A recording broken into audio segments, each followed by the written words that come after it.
가지고 그런다면 혹시 여러분 어디랑 전화 상담해 본 적 있으세요? 전화 상담을 딱 했는데 갑자기 저는 AI 상담사 누구누구입니다. 저에게 먼저 말을 걸어주시기 바랍니다. 받아보신 적 있으시죠? 그게 바로 또 한 명의 직장을 잃어버리는 일들이 벌어지게 되는 것이죠. 근데 이게요, 나쁘다라는 게 아닙니다. 그런데 이 나쁘다라는 것은 아니지만 AI로 인하여서 우리의 직장들이 없어지게 되고 많은 사람들이 두려움과 걱정으로 살아가게 된다라는 것이죠. 여러분들은 또 다른 이유 때문에 두려워하고 걱정하고 살아가고 있습니다. 젊은 사람들 같은 경우는 정말 어떻게 취업을 해야 될까, 무슨 일을 해야 될까, 이런 고민 때문에 힘들어하고 있는 상황들입니다. 이러한 두려움과 공포 속에 우리들은 살아가고 있고, 어떤 분들은 약을 먹어요. 잠을 못 이루니까 약을 먹게 되고, 그래도 그것 때문에 밤을 그래도 잘 수 있는 일들이 벌어지게 되죠. 하지만 이러한 두려움과 걱정으로 밤을 새워가며 약을 먹어가며 살고 있는 대한민국의 모습은 무엇인가 아파하고 힘들어하고 있는 것은 아닌가 싶습니다. 우리는 계속해서 두려움, 마음에 대하여 이야기하고 있습니다. 주님은 우리의 마음을 받으시기 원하는데 그 마음을 잘 드렸던 그 모습 속에 있지만 두려움 속에 쌓여져 있는 우리의 모습도 보게 된다라는 것이죠. 목사님, 저는 그래도 믿음의 사람이라 두려움이 없어요. 목사님, 저는요 염려가 없어요. 괜찮아요 라고 보입니다. 여러분의 모습이요. 그런데 아니잖아요. 두렵고 걱정되고 그래서 잠 못 이루고, 그것도 저의 모습이기도 하기 때문입니다. 우리는 이러한 모습 속에서 크리스찬이라고 하지만 그것이 꼭 잘못된 것인 양 생각할 수 있다라는 것이죠. 근데 오늘 얘기 바로 민수기 13장에서는요 이런 두려운 마음에 휩싸인 사람들의 이야기입니다. 지금의 우리의 현실 속에 두려운 마음들과 걱정들과 이런 가운데 있는데 이들의 모습을 보면서 우리가 무엇을 배워야 되는지 생각해보자라는 것입니다. 사실은요 너무나도 잘 아는 이야기예요. 잘 아는 이야기지만 이 이야기를 통해서 우리가 이 시대 속에서 어떻게 살아가야 될지 고민해보자라는 것입니다. 첫 번째로요, 우리가 기억할 것은요, 두려운 마음은 생길 수 있다라는 것입니다. 여러분의 표정이 뭐 당연한 걸 얘기하니까 이렇게 좀 졸리시기도 하고, 이게 만난 걸 드셨기 때문에 뭐랄까 하나님이 이쁜 사랑하는 자에게 잠을 주신다 이렇게 해서 여러분 표정이 아주 미묘한 것 같습니다. 그런데요, 많은 사람들이요 어떤지 아십니까? 두려운 마음이 생길 수 있다는 걸 인정하지 않아요. 염려와 걱정은 사실은 믿음이 아니라고 생각을 해요. 그리고 그래놓고는 잠을 못 이루어요. 걱정 때문에 잠을 못 이루고 그렇게 살아가는 사람들이 많다라는 것이죠. 그런데요, 사실 이 상황 속에서 12명의 정탐꾼은 어떤 상황일까요? 13장 1절에서 보시면, 오늘은 PPT가 좀 없습니다. 1절에서 보시면 여호와께서 모세에게 말씀하여 이르시되 사람을 보내어 이제 정탐할 사람들을 세우라고 이야기하게 됩니다. 그래서 12명을 세우죠. 12명을 세우는데 2절에서 보시면 어떤 사람들을 세우냐면 지휘관인 사람들을 세우라고 얘기하고 있어요. 지도자와 같은 사람들, 그 가문의 대표적인 사람들, 많은 것을 배웠을 수 있고 했던 그 사람들을 하나님께서는 그들에게 당부하며 그들을 담대하라고 이야기하며 부르시게 됩니다. 그런데요, 그 사람들이 이제 정탐을 하고 돌아옵니다. 27절에 보면, 27절 한번 보여주시겠어요? 모세에게 말하여 이르되 당신이 우리를 보낸 땅은 간즉 과연 그 땅에 젖과 꿀이 흐르는데 이것은 그 땅의 과일이니이다. 여기서의 고백은 무엇입니까? 하나님의 말씀하신 젖과 꿀이 흐르는 땅이라고 놀랍게 여깁니다. 그러면서 와 정말 좋은 땅입니다 이라고 얘기하는 거죠. 제가 서귀포에 처음 왔을 때 그 느낌이에요.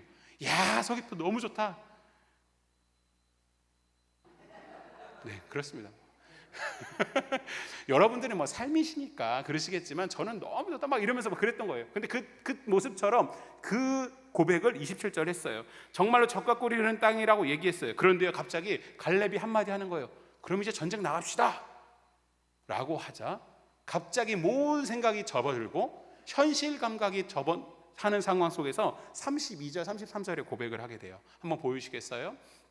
이스라엘 자손 앞에서 그 정탐한 땅을 악평하여 이르되 우리가 두루 다니며 정탐한 땅은 그 거주민을 삼키는 땅이요 거기서 본 모든 백성은 신장이 장대한 자들이며 거기서 네피림 후손인 아낙 자손들의 거인들을 보았나니 우리는 스스로 보기에도 메뚜기 같으니 그들이 보기에도 그와 같을 것이니라.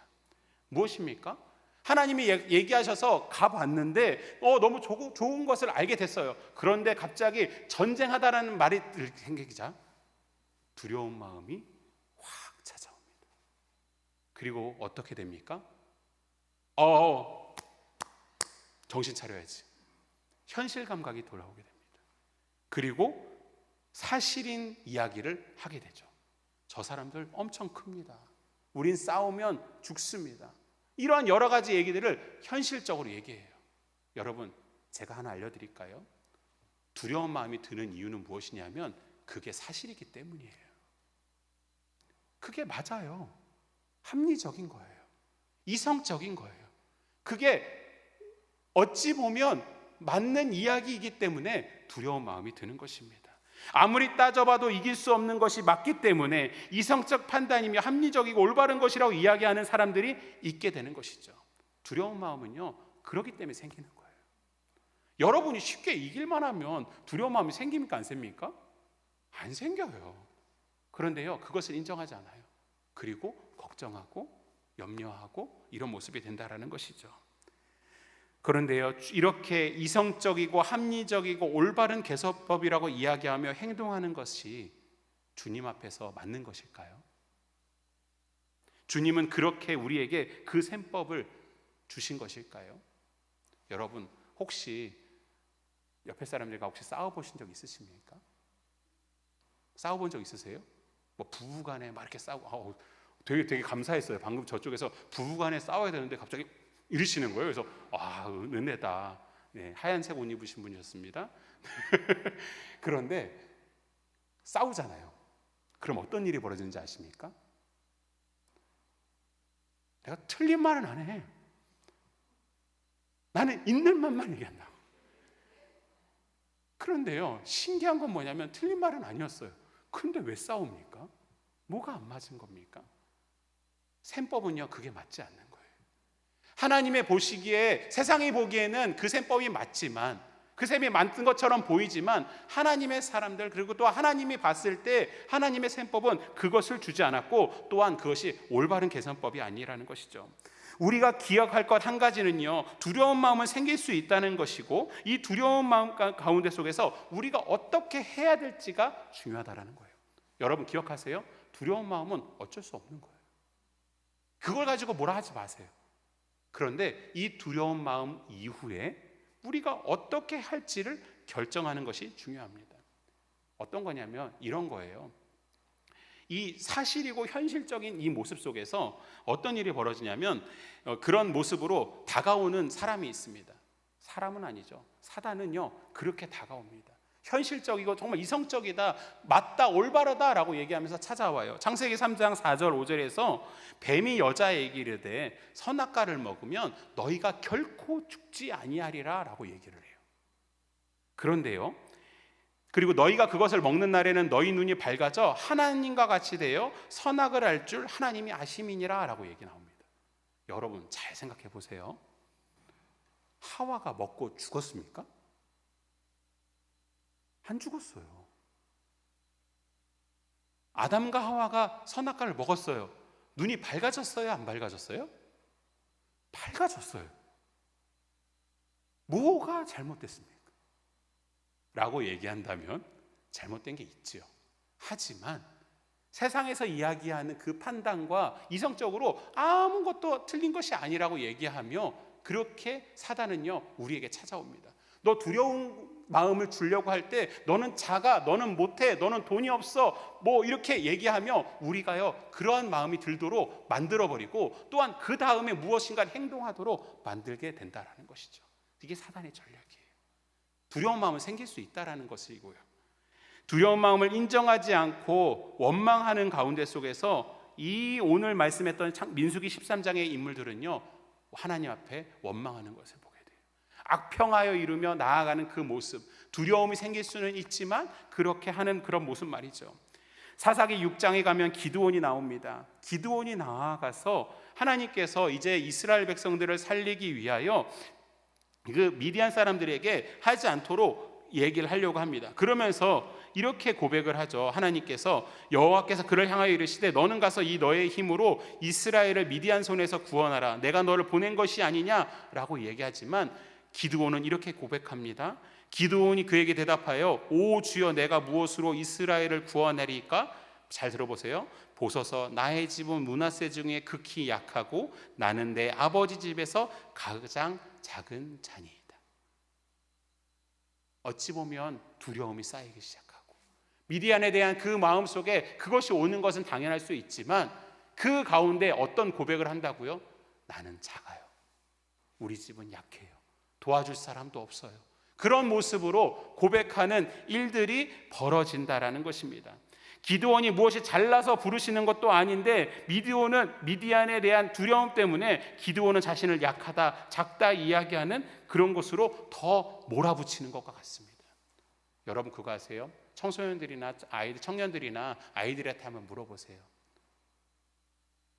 특별히 좀 어린이들은 잘 모르니까 한다는데 청소년들이나 청년들한테 한번 물어보세요. 너희들 뭔가 잘할 수 있을 것 같아?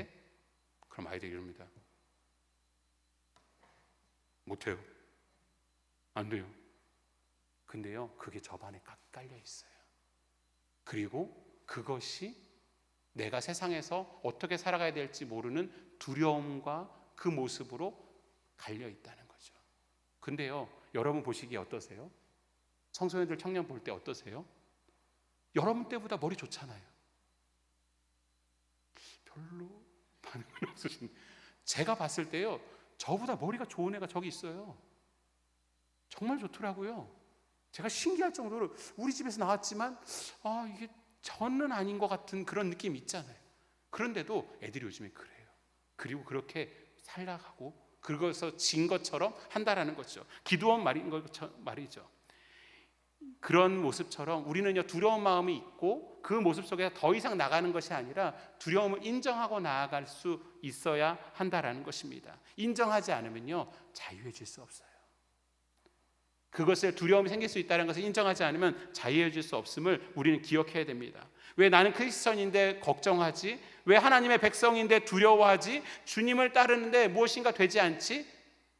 그것이 당연할 수 있다라는 것을 인정하는 모습 말이죠. 홍해 앞에서 이스라엘 백성들이 이제 가야 됩니다. 그런데 홍해가 엄청 낮아 있는 상황 속에서 어떻게 해야 될지 모르고 그다음에 바로의 그 군대가 뒤에 찾아오게 됩니다. 저는 어릴 때, 좀 젊을 때도 이런 얘기를 했어요. 믿음으로 고백하지 못하는 이스라엘 백성 문제가 있지. 저 같았으면 홍해 그냥 바로 건너버립니다. 그냥 10초 만에 막 뛰어가며 막 하겠습니다. 뭐 이런 말을 했었어요. 근데요, 제가 깨달았어요. 어디서 깨달은지 아십니까? 서귀포 와서 깨달았어요. 비바람이 불고 너울이 심하고 파도가 센 가운데 속에 바닷가에 가면 이런 생각이 듭니다. 죽을 수도 있겠다. 여러분 공감하시죠? 근데 그 상황이 홍해 앞에서의 상황이에요. 그런 모습들이 될 수 있는 것이죠. 근데요, 그 이후에 원망과 불평이 이뤄지는 것이 좀 잘못되어졌다라는 것이죠. 엘리야도 열왕기상 19장에서 850대 1의 싸움을 하게 됩니다. 하나님의 능력을 보여주는 놀라운 일들을 보게 되죠. 그런데 그 바알 선지자들을 죽이고 났을 때 이세벨이 찾아와 엘리야를 죽이겠다고 엄포를 놓는 가운데 엘리야가 이런 고백을 하게 됩니다. 자기를 죽기 원하여 이르되 여호와여 넉넉하오니 지금 내 생명을 거두시옵소서. 나는 내 조상들보다 낫지 못하나이다. 두려운 마음이 들 수 있는 건 맞아요. 그런데요, 이런 고백을 하는 것이 잘못되어졌다라는 것을 우리는 기억해야 된다라는 것이죠. 여러분, 두려운 마음을 계속 묵상하지 마십시오. 걱정을 묵상하지 마십시오. 걱정을 묵상하고 두려움을 묵상하는 것을 통해서 우리가 우리의 앞길을 잘 헤쳐나갈 수 있는 방법일 수도 있습니다. 하지만 그게 영향력이 별로 없는, 좋은 영양가도 되지 않는, 아무 그런 우리에게 영향을 미칠 수 없는 그런 두려움을, 우리가 어떻게 할 수 없는 것을 계속 묵상하지 않으시기 바랍니다. 그럴 때 우리는요, 인정하고 나아갔을 때 하나님의 은혜를 경험하는 모습이 된다라는 것이죠. 많은 사람, 저도요 어릴 때 제 모습을 보면서 많이 묵상했습니다. 하나님, 왜 엄마 아빠는 얼굴이 크지 않은데 저의 얼굴은 크게 만드셨나요? 왜 얼굴을 이렇게 새까맣게 하셨고 공부는 못하게 하셨나요? 뭐 이런, 묵상하면 묵상할수록 어떤 생각이 드는지 아세요?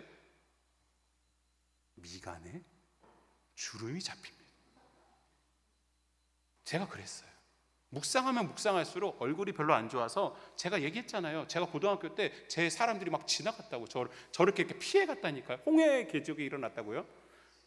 모르겠어요. 제가 덩치가 커서 그냥 그런 건지 모르겠지만 묵상하지 마시길 바랍니다. 우리가 그런 삶 속에서 두려움을 인정하고 하나님 앞에 나아갔으면 좋겠습니다. 두 번째로요, 오늘 미디안의 사람들을 통해서 우리가 생각할 수 있는 것은 무엇이냐면 입술의 고백이 믿음이라는 겁니다. 그럼 저를 따라해 보시겠어요? 입술의 고백이 믿음입니다. 한번 우리 말씀을 한번 읽어보려고 하는데요, 30절 한번 읽어보겠습니다. 30절 한번 해주시겠어요? 읽어보겠습니다. 시작.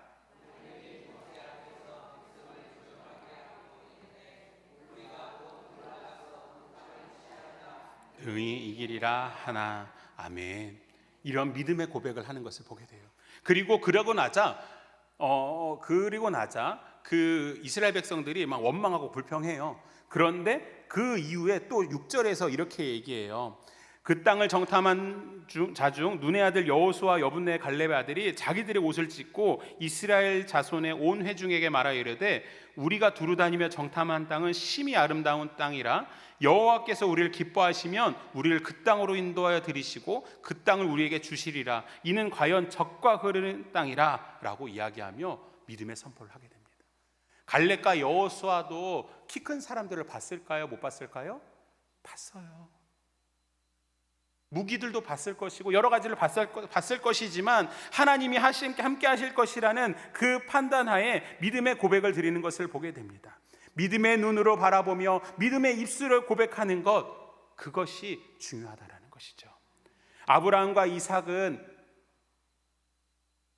하나님께서 이삭을 바치라는 그 가운데 그렇게 산으로 올라갑니다. 이삭이 물어보죠. 재물은 어디 있나요? 그러자 아브라함이 얘기합니다. 너야 라고 얘기 안 하시고, 좀 웃으실 줄 알았는데 하나님이 예비하실 거야. 그렇게 믿음의 선포를 했던 것, 그것이 필요하다라는 거죠. 입술의 고백은요 영향력이 있습니다. 오늘 이야기하는 그 13장 마지막 부분에 그 10명의 정탐꾼이 악평을 하고 나자 14장 1절인데 성경 한번 있으신 분들 보시겠어요? 1절 한번 보시겠어요? 1절에 보면 이렇게 얘기해요. 그 정탐한 이야기를 하고 나자 1절에 같이 한번 있으신 분들 크게 읽어주세요. 시작. 온 회중이 소리를 높여 부르짖으며 백성이 밤새도록 통곡하였더라. 2절. 이스라엘 자손이 다 모세와 우리가 애굽 땅에서 죽었거나 이 광야에서 죽었으면 좋았을 것을. 아멘. 지휘관으로서 있었던 10명이 그것을 악평하게 됩니다. 그것을 들었던 백성들이 어떻게 한다고요? 원망하며, 그 다음에 그걸 부르짖으며, 그 다음에 모세에게, 아론에게 원망하는 모습을 보게 됩니다. 여러분, 입술의 고백은요 영향력이 있어요. 그런데요, 악평하기보다 믿음의 고백을 드리는 우리 모습이 되어야 되는 줄 믿습니다. 제가 예전에 어떤 그 다니엘 기도에 나왔던 어떤 목사님인데 윤치영 목사님이라고 하세요. 근데 그분이 호주에서 뭐 감옥에도 들어가고 뭐 이런 목사님이 계십니다. 그 목사님을 어떻게 부흥성회를 모시게 돼서 예배를 드리는 중에 가장 이 말씀을 준비하는데 기억나는 게 하나 있었어요. 뭐냐면 이거예요. 자기는 이렇게 그 부흥성회를 엄청 많이 돌아다니다 해서 그러거든요. 근데 자기는 공부도 못했고 좋은 학교를 다닌 것도 아니고 뭐 누가 있었던 것, 뭐 그런 큰 교회를 다니는 것도 아니고 그 아무 이유가 없대요. 그런데 딱 하나 예상하는 게 하나 있대요. 뭔 얘기냐면 이겁니다. 자기 할머니가 있습니다. 할머니. 근데 할머니가 맨날 그렇게 얘기했대요. 자기한테. 야야, 너는 큰 목회할 끼다. 너는 큰 사람 돼서 외국 같으면서 말씀을 전할 끼다. 이랬다는 거예요. 근데요, 이 목사님이 이거를 한 10번 이상 했어요. 야야, 그래서 했다는 거예요. 근데 자기가 아무리 봐도 이렇게 설교를 전하면서 다니는 이유는 딱 한 가지. 그 할머니의 고백이었던 겁니다. 하나님께서 그 고백을 이루시는 모습이 된다라는 것이죠. 마가복음 9장 22절, 23절, 24절에는요 귀신 들린 아들과 예수님의 대화가 나와요. 귀신 들린 아들을 고치기 위하여 아버지가 고치려고 예수님께 찾아가려고 합니다. 예수님은 고치신다는 그 이야기를 듣고 들뜬 마음으로 예수님 앞에 찾아가요. 그런데 예수님이 바빠요. 그래서 제자들도 능력 있다라는 말에 제자들에게 찾아갑니다. 제자들이요, 예수님의 이름으로 고쳐주세요 라고 얘기합니다. 근데요, 고쳤을까요? 못 고쳤을까요? 못 고칩니다. 마음에 어떤 생각이 들까요? 예수님이 아니라서 그런가? 아무래도 이상하네. 좀 더 마음이 들기 시작하자 예수님도 못 고치는 거 아니야? 의심이 들기 시작하고 예수님과 대화합니다. 귀신이 그를 죽이려고 불가물에 자주 던졌나이다. 그러나 무엇을 하실 수 있거든 우리를 불쌍히 여겨서 도와주소서라고 고백을 하자 예수님께서 얘기합니다. 예수께서 이르시되 할 수 있거든이 무슨 말이냐? 믿는 자에게는 능히 하지 못할 일이 없느니라 하시니. 번쩍 듭니다. 내가 입술의 고백이 믿음이 없었구나 라는 것을 깨달으며 그의 아버지가 소리질러 이르되 내가 믿나이다. 나의 믿음 없는 것을 도와주소서 하더라. 할렐루야. 이러한 믿음의 고백을 드리는 우리 되어야 할 것입니다. 두려운 마음이 찾아왔을 때 믿음으로 입술의 고백을 하고 나서부터 누가 감당해야 될까요? 여러분 잘 생각해 보세요. 두려움이 찾아와요. 근데 하나님이 하실 거예요. 하나님이 역사하실 거예요 라고 이야기하고 나서부터 누가 해야 됩니까? 우리가 해야 됩니까? 여러분 그 믿음의 고백이 여러분이 할 수 있는 일이세요? 아니시잖아요. 그러면 누가 해야 된다고요? 하나님이 하셔야 되는 줄 믿습니다. 우리가 그 일을 하면 안 돼요. 하나님이 하실 것을 말이죠. 우리는 그런 하나님에 대한 말씀에 대한 믿음과 생각으로 우리는 살아가야 되는 줄 믿습니다. 하나님이 주시는 평안과 그 평강에 하나님이 인도하실 것이라는 그 믿음 속에서 성령님이 우리를 이끌어 주실 것이라는 그 부활 이후의 큰 그 선물 속에서 그것을 믿으며 나아가는 우리 모두 되었으면 좋겠습니다. 하나님이 고치실 것이라는 그 믿음, 하나님이 함께 하실 것이라는 그 믿음, 하나님이 능력이시라는 그 믿음, 성령님이 우리에게 그렇게 음성을 들려주셨을 때 그것을 믿고 나아가는 모습 말이죠. 그렇기 때문에 우리에게 필요한 건 뭔지 아십니까? 말씀이에요. 여호와 라파의 하나님, 맞아. 샬롬의 하나님, 맞아. 막 이걸 기억해내야 돼요. 잘 모르면 이걸 생각해낼 수가 없어요. 그래서 우리에게 필요한 것 중에 하나가 뭐냐면 말씀을 읽는 것, 묵상하는 것, 암송하는 것입니다. 저도 예전에 성경 공부하면서 그런 암송을 많이 했었는데요. 이 암송과 이런 성경의 말씀이 있어야지만이 내가 믿음의 고백을 하는구나라는 걸 생각하면서 떠오르는 한 목사님의 얘기가 있었습니다. 어떤 목사님이 그러는 거예요. 이제 암송을 해야 되는데 어떤 분이 이러는 거예요. 목사님, 저는 도저히 안 됩니다. 저는 외우면 까먹고 아무리 봐도 돌머리입니다. 목사님, 저를 좀 이해해 주세요 라고 얘기를 하자 그 목사님이 이렇게 얘기했다고 합니다. 중국에 가면 돌들이 엄청 많다. 근데 거기에 새겨져 있는 글자들은 천년만년 간다. 여러분, 자기는 암송할 수 있게 하는 도 같은 사람이니까 따라오기만 해라. 여러분 마음에 그 돌에 심겨지기만 하면 절대로 흔들리지 않을 거다. 뭐 이런 얘기를 했던 게 생각납니다. 여러분, 하나님의 그 믿음의 고백을 드릴 수 있는 말씀들, 하나님의 그 섭리들을 외우고 읽고 살아감으로써 그 능력이 나타나며 하나님께 영광 돌리는 여러분들 되었으면 좋겠습니다. 골리앗과 다윗이 대화하는 모습이 나타나죠. 아니, 싸우는 모습이죠. 그 모습 속에서 사무엘상 17장 24절에 골리앗이 얘기하자 이스라엘 모든 사람이 그 사람을 보고 심히 두려워하여 그 앞에서 도망하게 됩니다. 그런데요, 다윗은요 어떻게 합니까? 이스라엘을 욕하는 저 사람을 할 수 없다 하면서 전쟁을 하게 됩니다. 그리고 싸워요. 근데요 막 돌팔매밖에 하지 않아요. 저는요 그런 생각이 들더라고요. 돌을 던졌어요. 언제나 백발백중이었을까? 라는 건 말이죠. 저는 그 생각도 들었어요. 돌을 던졌어요. 근데 돌이요 모양이 일정한 게 아니잖아요. 그런데요 정수리에 꺼져서 죽어야 되잖아요. 잘 생각해 보세요. 돌을 던졌는데 이렇게 들어가면 죽을까? 안 죽을까? 정확하게 돌 중에서 모서리 같은 부분이 딱 있었는데 그 부분을 딱 맞추는 겁니다. 그거 다윗이 할 수 있을까요? 없을까요? 못해요. 제 생각에 나중에 물어보세요. 천국 가서 물어보세요. 갑자기 돌이 막 이렇게 날아가다가 다윗 목소리쯤에 갑자기 모양이 이렇게 하고 드드드드 하더니 딱 박히지 않았을까 생각이 듭니다. 이게 하나님의 능력인 줄 믿습니다. 뭐 공감 안 하셔도 상관없습니다. 저는 그냥 그런 생각이 들더라고요. 잠언에서요 그렇게 우리의 마음을 하나님께 드리며 두려워하지 말고 하나님께 드려야 된다라는 고백이 있어요. 저도 이번에 담임 목사님께서 설교하신 것 중에 하나 있었는데요, 새신자 신방 중에 잠언 3장 5절 6절에 이렇게 얘기하세요. 너는 마음을 다하여 여호와를 신뢰하고 내 명철을 의지하지 말라. 너는 범사의 그를 인정하라. 그리하면 내 길을 지도하시리라. 믿음의 고백을 드리고 하나님 앞에 나아갔을 때 하나님이 함께 하실 줄 믿습니다.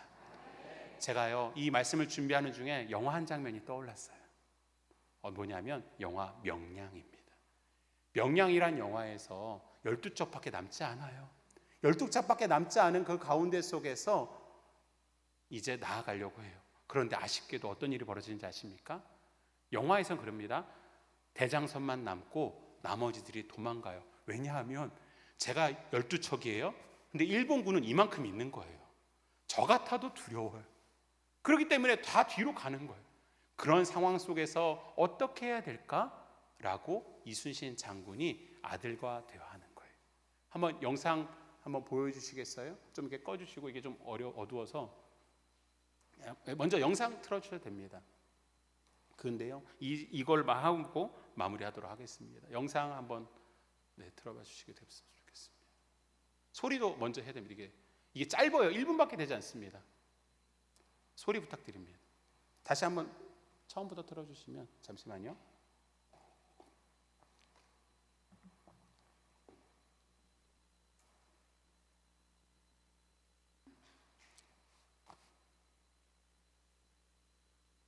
두려운 마음이 듭니다. 네? 그렇습니까? 아쉽네요. 그럼 제가 설명을 드릴게요. 이 아들이 물어봅니다. 이거 어떻게 할까요? 그러자 사람들이 다 두려움이 있을 거야. 어쩔 수 없는 거지. 두려움이 있을 거야 라고 얘기를 합니다. 그런 가운데 속에서 그럼 두려움은 우리가 지는 겁니까? 뭐 이런 고백을 하게 돼요. 그러자 이 두려운 마음을 용기로 바꿀 수만 있다면 우리는 할 거야. 이 두려움은 자기들 12척만 그런 게 아니라 일본군들도 8년 동안 자기한테 6년 동안 다 당한 게 있기 때문에 그 두려움이 있을 거야. 하지만 이 두려움을 용기로만 바꿀 수만 있다면 우리는 아마 전쟁에 승리하게 될 거예요. 그러자 그 두려움을 용기로 바꿀 수 있는 방법이 뭡니까? 라고 물어봐요. 아들이. 준비됐으면 틀어주시죠. 아버님의 보관은 정령저 구성뿐이옵니까? 보관이 문제가 아니다. 문제는 이미 독버섯처럼 퍼져버린 두려움이 문제지. 극복할 수 없다면 어찌하면 좋습니까? 아버님께서는 대체 이용할 순 있을 것이다. 두려움은 필시 적과 아군을 구별치 않고 나타날 수가 있다. 자들도 지난 6년 동안 나에게 줄곧 당해온 두려움이 분명 남아있기 때문이다. 적과 아군을 구별치 않고 나타난다. 그게 두려움을 이용하는 것입니까? 만일 그 두려움을 용기로 바꿀 수만 있다면 말이다. 그 용기는 백배 천배 큰 용기로 배가 되어 나타날 것이다. 극한 두려움에 빠진 저들을 어떻게 그런 용기로 바꿀 수 있단 말입니까? 죽어야겠지 내가.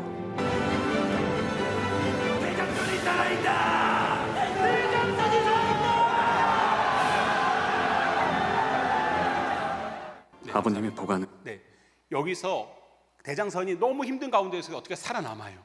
그러자 그것을 보았던 그 사람들이 갑자기 12척이 갑자기 그 일본군에게 막 하면서 막 다 무너뜨리는 그 장면입니다. 여기서 이런 얘기를 하죠. 죽어야겠지 내가. 이게 뭔가요? 여기서 너무 큰 은혜를 받으시는 않으셔도 되는데요, 저는요 이게 믿음의 고백이라고 생각합니다. 그냥 사실을 사실대로 얘기하는 게 아니라 믿음의 고백으로 너 잘 될 거야, 너 할 수 있어, 이러한 모습을 드릴 때 주님의 은혜 가운데 우리가 두려움을 이겨낼 수 있는 줄 믿습니다. 기도하겠습니다. 하나님, 두려운 마음이 생기고 걱정하고 염려하며 많은 일들을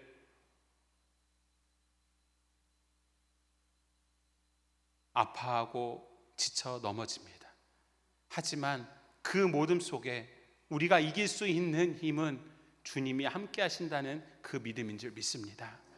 우리와 함께 하여 주셔서 주님의 능력이 세워져 나가게 하여 주시옵시고 온전히 주님만을 경험하는 우리 모두 되게 하여 주시옵소서.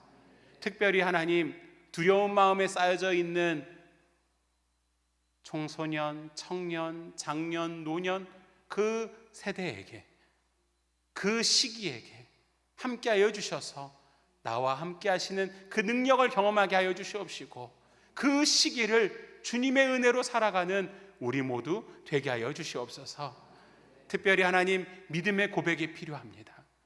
그러기 위해 우리가 해야 될 것은 우리가 죽어야 되는 줄 압니다. 우리의 모습을 내려놓아야 되는 줄 믿습니다. 하나님, 주변의 현실적인 이 모습들을 내려놓게 하여 주시옵시고 온전히 주님만을 바라보는 우리 모두 되게 하여 주시옵소서. 이제는 우리 주 예수 그리스도의 은혜와 하나님 아버지의 놀라우신 사랑하심과 성령님의 인도하심 가운데 주님을 경험하며 주님 앞에 살아가는 우리 모두 되기를 축원하옵나이다. 아멘.